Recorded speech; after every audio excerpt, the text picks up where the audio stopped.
Olá, tudo bem? Passando hoje aqui para a gente falar de um tema bastante importante, passando para falar sobre principalmente algumas distorções que são feitas foram feitas, né? Estão sendo feitas ainda durante séculos, desde que a Igreja de Cristo foi implantada pelo próprio Cristo. O próprio Jesus estabeleceu a sua igreja. Então, Jesus é a base, é a rocha, ele é a pedra fundamental, a pedra de esquina. A pedra de esquina, teologicamente falando, dentro do contexto bíblico, era uma pedra que era estabelecida como alicerce. A partir dali se levantava a construção. Então, a base da vida cristã, o início da vida cristã se dá com Cristo Jesus. Jesus é a base e ele mesmo é reconhecido por João, o evangelista João e aquele que escreve o texto, o apóstolo João, que escreve o texto do Evangelho de João. Ele é reconhecido como o Logos de Deus, a palavra. No princípio era o verbo era Deus, o verbo estava com Deus. Então ele já estabelece Jesus como sendo a base e como sendo a palavra. Então Jesus não é só a base do Evangelho, Jesus é a base também da criação. Ele estava na criação, ele participou da criação com a figura de Deus Pai, Deus Filho, Deus Espírito Santo. Então estava estabelecido a criação em Cristo Jesus ali. Cristo foi o verbo que estabeleceu o haja, ele que estabelece a sua igreja. Então toda a base necessária para a fé cristã tem que estar baseado em Cristo Jesus, no seu sacrifício, na sua vida, na sua morte, na sua ressurreição e na sua palavra, a palavra de Cristo. Então hoje, especificamente, nós estamos dentro do contexto nacional e do contexto religioso no Brasil e em vários lugares do mundo. Também tem esse contexto de estar comemorando um feriado chamado Corpus Christi.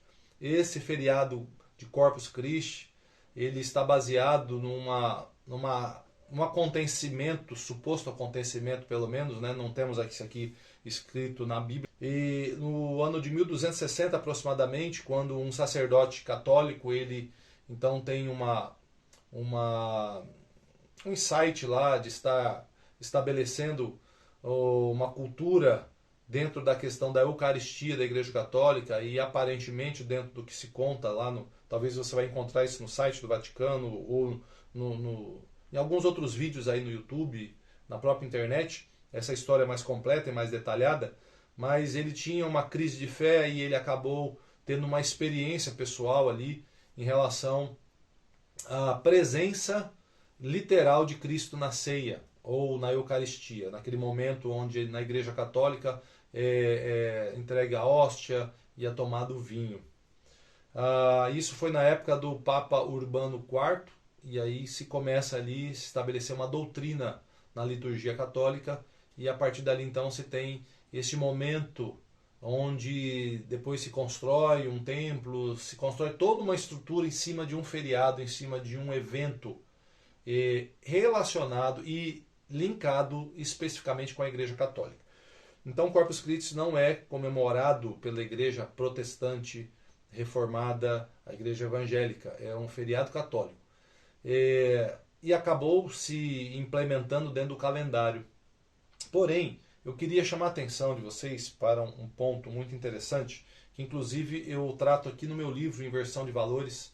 Quero deixar aqui, inclusive, a solicitação para que você possa adquirir esse livro. E eu trato aqui nesse livro uma das coisas, embora não seja um livro para cristãos ou evangélicos especificamente, é um livro geral. Eu trato de temas sobre inversão de valores na política, na área social, inversão de valores em setores da sociedade de uma forma geral, mas um capítulo específico eu trato do tema cortando na carne. O que quer dizer? Quer dizer que eu tenho que falar sobre um assunto muito ruim, muito difícil, que é a igreja evangélica, como ela está fora do propósito principal e inicial de Jesus. O principal valor a ser restaurado é uma igreja cristocêntrica. Então está nesse capítulo aqui, onde eu trato desses temas, né, de que a gente, como igreja evangélica, também precisa voltar a ser uma igreja cristocêntrica, não colocar outras coisas como objetivo principal na igreja.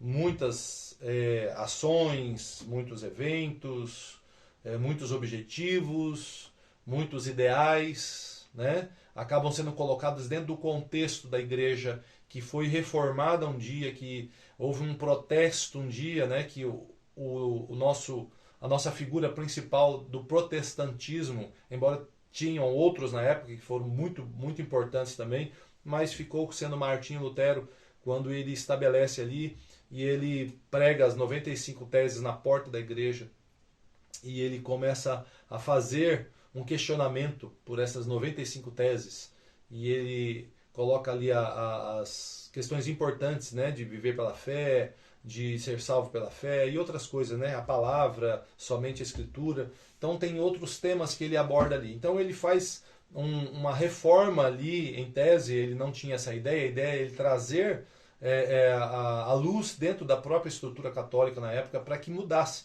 Mas só que a Igreja Católica decidiu não mudar e, mais do que isso, ainda o expulsou ali porque ele estava sendo considerado um excomungado, né, alguém maldito por estar se levantando contra uma estrutura humana chamada Igreja Católica, Apostólica Romana. Então, Igreja Católica, o termo Igreja Católica, ele é geral, porque o termo católico quer dizer universal. Então, de uma certa forma, a Igreja de Cristo, ela é católica, ela é universal, porque ela está estabelecida em qualquer lugar geograficamente, também está estabelecida há já alguns séculos, algumas eras, né, vamos dizer assim. Ela está estabelecida. E aí, quando isso se conecta com a vontade de Deus na palavra, aí nós seguimos realmente Jesus. Então, no momento em que você recebe Jesus individualmente, faz a sua decisão por Cristo individualmente, você confessa os seus pecados, quando você decide deixar para trás uma vida de distanciamento de Deus e se aproximar do Senhor Jesus através da palavra, ter um relacionamento com o Espírito Santo, se conectar com a vontade de Deus para a sua vida, você é inserido neste corpo, chamado corpo de Cristo. E quando você é inserido no corpo de Cristo, você então começa a observar, começa a obedecer aquilo que Jesus fala sobre este corpo. E uma das observações que nós temos que fazer, um dos ensinamentos que nós temos que cumprir, é o batismo nas águas. E o batismo nas águas, uma das ordenanças de Jesus, ele precisa ser antecedido pela fé e pela crença em Cristo Jesus. O próprio Jesus fala assim, quem crer e for batizado será salvo. Então aí nós já vemos um descompasso muitas vezes com a doutrina católica, e eu quero dizer para você, quando eu digo a doutrina católica, não quero que você se sinta ofendido por ser um católico.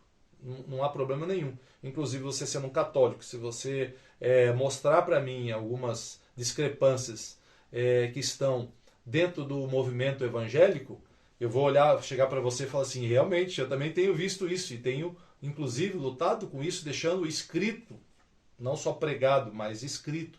Então existe também as discrepâncias. Por quê? No decorrer do tempo, as pessoas vão se acomodando com algumas coisas. Então, não há problema. Eu identifico na igreja evangélica muitos problemas, muitas dificuldades, muitas ações que são feitas, e eu também aponto. E por isso que eu estou dizendo cortando na carne. Então, eu quero sugerir para você que também é católico e apostólico romano, comece a olhar, vai procurar, lê mais a Bíblia um pouquinho, tá? Lê mais a Bíblia, não fique dependendo de que alguém explique para você. Peça para o Espírito Santo te dar entendimento, revelação. É possível isso. Não só possível, mas totalmente necessário. Para você não ficar dependendo de que alguém tenha o entendimento e te passe. Então vai procurar na palavra do Senhor, ore, peça para o Espírito Santo te clarificar as mensagens. Às vezes é difícil algumas coisas. Quando você vai para um estudo teológico é difícil, você tem que estudar e ir para cá, mas o Espírito Santo, naquilo que é básico para você entender, ele vai te revelar com certeza. E você vai ter a sua convicção de pecado, se você estiver em pecado, ou uma convicção de salvação, se você estiver salvo. Isso é muito interessante e muito top quando você entrega-se realmente para Jesus. Você se lança para ser uma nova criatura em Cristo Jesus. Porque o sacrifício dele é suficiente para te salvar. O sacrifício dele é suficiente para me salvar. E confessando o nome de Cristo, crendo no sacrifício propiciatório dele, então nós somos salvos. Essa é a verdade do Senhor. Então o batismo nas águas ele só tem sentido se ele for precedido por crer em Cristo e na palavra dele. Por isso que dentro da doutrina católica nós entendemos, não só da católica, tem algumas linhas evangélicas também, que batizam crianças. Mas de uma forma geral, biblicamente, nós entendemos que o batismo de crianças ele não tem sentido, porque a criança não pode crer. Ele pode ter a inocência, mas ele não pode crer. Então batizar uma criança apenas para ele não ser um pagão não tem resultado espiritual baseado no que a Bíblia diz, tá bom? Eu estou falando aqui, não é um achismo do pastor Xisto, não. É o que a Bíblia diz. Você pode ir lá na sua Bíblia e vai procurar nos evangelhos, você vai entender direitinho qual que é o evangelho de Cristo de verdade. Mas, na verdade, eu vim para falar aqui com você sobre a questão do Corpus Christi, que é esse feriado de hoje aqui, né, que é considerado aqui no Brasil um feriado, porque lá em 1260 aproximadamente, não vou me ater aqui a datas específicas, mas você pode fazer essa consulta na internet, um sacerdote católico chamado Pedro, ele teve um entendimento de que a presença de Cristo não estava mais no sacramento. Ele estava se sentindo longe de Deus e não achando, não tendo entendimento de quando ele fazia a Eucaristia ou a ceia, ele não sentia essa presença. Então ele começou a questionar-se e tal, e ele teve algumas experiências, segundo a história geral, tá? Não é bíblico, isso aí não tem nada a ver com a Bíblia, é uma história da Igreja Católica, que aí você pode ter acesso a isso em outros vídeos, até na próprio site do Vaticano, com certeza você vai ter acesso a isso. E aí, na época, era o Papa Urbano IV, e ele então recebeu esse direcionamento ali, né, esse apontamento do sacerdote, e aí lembrou-se de outras histórias que tinham tido com outras pessoas consideradas santas da igreja, e aí ele estabelece o Corpus Christi, aí estabelece isso, e aí se estabelece um evento, se estabelece uma igreja, e aí as coisas vão acontecendo em cima desse momento, como que gerando um avivamento daquele momento ali em relação a isso. Porém, a doutrina da transubstanciação, que é a doutrina católica para a Eucaristia, para a ceia, ela versa que quando o sacerdote lá, o padre, ele consagra aquele elemento, aquela hóstia, aquele vinho, aquela hóstia se torna efetivamente, literalmente, no corpo de Cristo. Tem uma base bíblica aqui em Lucas 22:19, supostamente, né, com a interpretação aplicada a isso. Tomando o pão, deu graças e partindo, deu aos discípulos, dizendo: isto é o meu corpo dado em favor de vocês, façam isso em memória de mim. Então, naquela hora que Cristo ele faz como uma representação do seu corpo aquele pão, ele pega o pão, ele parte o pão, pá, e ele diz assim: isto é o meu corpo que é dado por vocês. A doutrina da transubstanciação diz que aquilo se torna o elemento mesmo. Há uma transformação química daquilo, e mesmo que ele permaneça com as características, substancialmente ele se transforma em carne o pão e o vinho se transforma em sangue. Existe uma outra doutrina que eu acho que está baseado mais com a doutrina luterana, que é a consubstanciação, que o pão necessariamente não se transforma, mas ele recebe as substâncias de Cristo, do corpo de Cristo no pão. Bom, biblicamente nós temos o entendimento de que isso não é possível e de que isso também não é plausível, porque o próprio Cristo estava ali distribuindo o pão. Então ele não falaria que aquele pão que ele estava distribuindo era o corpo dele fisicamente, não era uma extensão do corpo dele. Não tinha o DNA dele, as características, não era uma carne, não era o cálice ali, não era o sangue dele. Ele estava fazendo um registro de, vamos dizer assim, de significado, né? Ele estava ressignificando aqueles elementos para que eles significassem determinada coisa. Tá? Não era necessariamente nenhum símbolo em si, mas era uma ressignificação daqueles elementos. Para que quando a igreja estivesse junta, então o corpo estivesse junto, eles entendessem que eles estavam conectados com Cristo. Então o batismo é uma das ordenanças para a igreja, para que cada um individualmente entre no corpo de Cristo, crendo, é lógico, crendo primeiro, para poder se batizar, Porque não adianta a pessoa ser batizada e não crer. Então, o batismo da Igreja Católica de criança, ele não tem um significado bíblico, porque a criança não creu, mesmo sendo inocente, ela não creu. Ela precisa primeiro crer para depois ser batizada. E pessoas que se batizam também no batismo evangélico, somente por batizar, e elas não creem efetivamente, não nasceram de novo efetivamente, também acaba sendo um batismo sem significado, porque não houve a fé. Tem que ter fé envolvida nisso. Na vida cristã tem que ter fé. Para se ter um relacionamento com Deus tem que ter fé. Sem fé é impossível agradar a Deus. Hebreus 11:6 já diz isso claramente. Sem fé é impossível agradar a Deus. Sem fé a gente não consegue viver uma vida cristã. A vida cristã ela é vivida por fé. Então, inicialmente, a crença, a fé. Após isso, o batismo nas águas. Na ceia, a mesma coisa. A manutenção dessa fé, dessa crença, vai dizer que você vai continuar participando do corpo. Então alguém, por exemplo, hoje, que tem muito disso, né, das pessoas que se consideram desigrejadas ou são consideradas desigrejadas pelos outros, é que dizem assim, eu não preciso estar na igreja, a igreja tem muito defeito, a igreja tem muito problema, a igreja tem pessoas que não prestam, a igreja... E realmente acontece isso, não vou dizer para você que só tem santos dentro da igreja no aspecto que ninguém faz nada de errado. Existem sim pessoas que erram, que falham, mas assim... Não é possível viver num corpo fora do corpo. É preciso estar conectado, sim, fisicamente. E a ceia fala disso. A ceia fala dessa conexão física. Do compartilhar o pão e compartilhar o cálice. Então, essa questão... Hoje nós estamos aqui utilizando a internet, o meio digital, para poder chegar com a mensagem até você. Ok, a mensagem, beleza. Agora, a gente se conectar e viver uma vida cristã de ceia através de online, através de internet, isso aí não funciona. Não é isso, não foi isso que Jesus falou. Não adianta eu pegar um pão e querer fazer uma ceia online. Isso aí é uma coisa que a igreja se perdeu grandemente nesse período. E eu acho que, inclusive, foi uma das estratégias do inimigo para que a ceia perdesse seu significado efetivo, que é a comunhão do corpo. Então, tá aí mais uma coisa clara para você que acha que eu tô falando contra os católicos. Eu não estou falando contra católico nem nada. E também não estou falando contra o evangélico.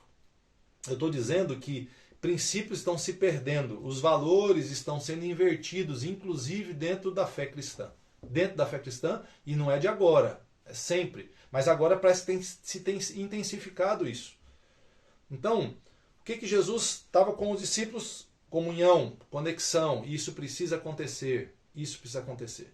Porém, tem que acontecer no padrão bíblico, o padrão da palavra de Deus. E a palavra de Deus deixa claro que não é necessário ou não é possível que alguém se batize sem crer. Não tem sentido. Não tem sentido batizar alguém que não creu ainda. Mas isso acontece ainda. Isso continua acontecendo e continuam alimentando isso.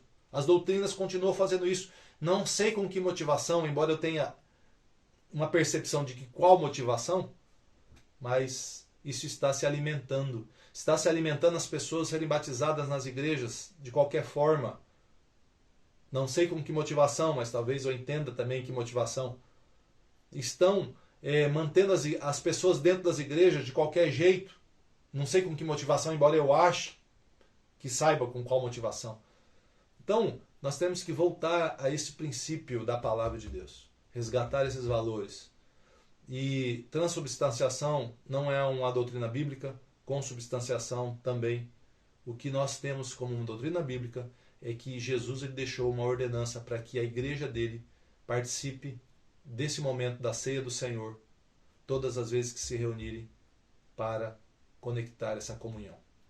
Então, a quantidade de vezes que se faz isso pode ser toda reunião, pode ser mensalmente, semanalmente, anualmente. Não é isso que vai fazer a diferença na situação.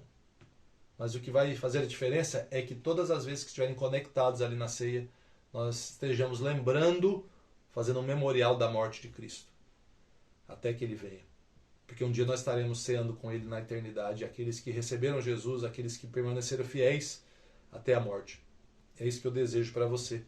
Que você esteja fiel e seja fiel até o dia de você encontrar-se com o Senhor. E depois lá nós vamos continuar fiéis. porque não vai ter nenhum sentido a gente passar pelas dificuldades que estamos aqui, fiéis, e chegar lá um dia na presença do Senhor na eternidade e nos tornarmos infiéis. E para finalizar, eu queria só ler um texto. Nós estamos trabalhando isso hoje na Igreja Nova Geração, que inclusive deixo aqui o convite. Nós estamos lá aos domingos e às quartas, você pode entrar em contato e a gente passa mais informações. Mas estamos trabalhando o ano da maturação cristã. Por que maturação? Maturação porque maturação é um processo. Nós estamos no processo de maturação. Entre estar verde e maduro, né? Então, entre alcançar a maturidade. Então, não alcançamos a maturidade, ainda estamos alcançando essa maturidade, estamos no processo da maturação. E esse processo é um processo onde o fruto passa do verde para o maduro, é um processo onde o leite passa pelo processo de cura, que é o processo de maturação. Então, maturação também é um processo de cura para chegar a ser uma manteiga, para chegar a ser um queijo. É um processo onde os elementos ali do concreto, né, o cimento e a água, eles se fundem, se juntam ao ferro e aí fazem uma laje, uma coluna. E aí tem um processo, tem um tempo de cura até eles poderem ser utilizados da melhor forma possível. Então, é um processo. E você e eu precisamos estar nesse processo de maturação constante, para um dia chegarmos à maturidade, à estatura do varão perfeito, Jesus Cristo. Então, que a palavra do Senhor seja a sua referência de fé. E Apocalipse 22:11, nós estamos no tempo do Apocalipse. Se você acha que não, dá uma olhadinha aí no que está acontecendo do lado, porque a coisa está bem difícil mesmo, tá bom? Então, Apocalipse 22:11, nós estamos trabalhando esse tema, diz assim: continue o injusto a praticar injustiça. Continue o imundo na imundícia. Continue o justo a praticar justiça e continue o santo a santificar-se. Isso mostra que a Bíblia, a palavra do Senhor, ela está estabelecida entre o sim e o não. Não tem meio termo. Para Deus não há meio termo. É diferente de moderação. Tá? Moderação é uma coisa. Agora, convicção e determinação, ela tem que ser sim ou não. A Bíblia diz, a sua palavra seja sim, sim, não, não. O que passar disso é procedência maligna. E nós estamos num tempo em que muitas pessoas estão usando a palavra ser moderado, usando a palavra ter paz com todos, usando a palavra, eu não posso ser radical, eu não posso ser chato. As pessoas estão se deixando levar por uma situação de mornidão. E o próprio Apocalipse diz que ou você seja frio ou quente. Porque o Senhor disse que o morno, ele vomitará da boca dele. Então, comece a pensar um pouquinho. Você precisa ir para cima. Você precisa colocar a tua convicção de verdade naquilo que Deus fala a respeito de você e a respeito de tudo que acontece hoje. Se você está caminhando um caminho de injustiça, se converta, ainda há tempo, enquanto há vida há esperança. Se você está caminhando num caminho de imundícia, se lave no sangue do Cordeiro, receba Jesus como Senhor, se entregue para Ele. É um chamado para você se converter de verdade. E eu não estou dizendo você ir para a igreja só, porque tem pessoas que estão dentro das igrejas, seja católicas, evangélicas e outras religiões, mas não estão salvas. Porque não tem um relacionamento pessoal com Cristo. Salvação não está ligado a pessoa estar numa igreja. É importante que o salvo esteja numa igreja para ter comunhão com o corpo. Uma igreja que pregue a palavra do Senhor, uma igreja que viva os fundamentos da palavra do Senhor. Isso é importantíssimo, é necessário para qualquer um sobreviver espiritualmente. Mas não é estar numa igreja, ser membro de uma igreja, ter um cargo que vai te salvar. Não é. Acorde para isso. Você que tem buscado a justiça, está difícil, continua buscando a justiça de Deus. Você tem buscado a santificação, continua. Porque o santo santifique-se mais ainda, o justo justifique-se mais ainda. Não perca as esperanças. Porque nossa esperança não está aqui, não está num governo, nossa esperança não está num sistema, nossa esperança está em Cristo Jesus e na eternidade. É isso que vale. Deus abençoe, fico à disposição, você pode fazer algum comentário aqui no vídeo, fazer alguma pergunta, e assim que possível estou à disposição aí para te ajudar de alguma forma, tá bom? Deus abençoe, fica na paz do Senhor, e que você entenda que a Bíblia Sagrada é a tua regra de fé, e prática. É a minha regra de fé e prática. E se nós não estivermos baseados nessa palavra, num relacionamento legítimo com Cristo, nós vamos estar bem complicados nas nossas vidas. Deus abençoe e vamos para frente em nome de Jesus.